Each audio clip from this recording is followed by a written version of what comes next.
در تاجیکستان به خبر بازداشت الکسی نوالنی نظرها گوناگون است. برخی ها این را ناتوانی حکومت روسیه در برابر یک شخص نامیدند. گروه دیگر میگویند بازگشت نوالنی یک نوع اغوا انگیزی مخالف پوتین است. بازداشت او این علاقه گویم روی راست نقض کردن حقوق انسان، حقوق یا که آزادی بیان در کشور روسیه است و چی پیامد خواهد داشت این از آن وابسته است که تا کجا دوام می‌یابد این قصه.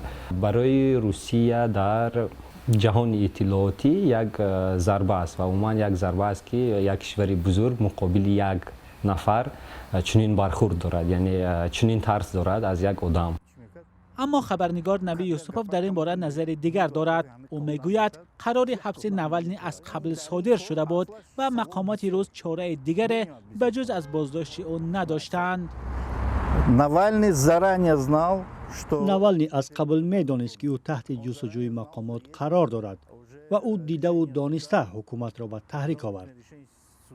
حکومتداران روس هم آمادگی گرفته بودند برای بازداشت او. آنها هم ساده لوح نیستند. و آنها لازم نبود که به این اغوا داده شوند، اما آنها چاره دیگری نداشتند به جز اینکه او را بازداشت کنند.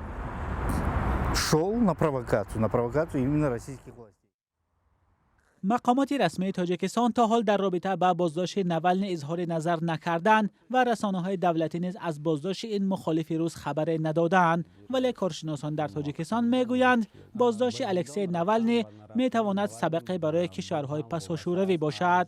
با دیدن آن که روسیه یک مخالفش را به چنین طرز زندانی میکند یا که آزادی بیان را نقض میکند، در دل کشورهای پساشوروی یک امیدواری یا که یک باوری پیدا می شود که ما هم می توانیم عیناً چنین کار را کنیم و در حالتی که مثلا کمتر مشکلی ها به سر می آید، البته برادر بزرگ ما از آن دستگیری میکند چون که علاقه خودش تجربه را دارد. بازداشت الکسی نوالنی واکنش‌های حکومت‌های اروپایی و نهادهای مدافع حقوق بشر را در پی داشت. بر اساس قانون ممکن است الکسی نوالنی را تا به 3.5 سال زندان محکوم کنند.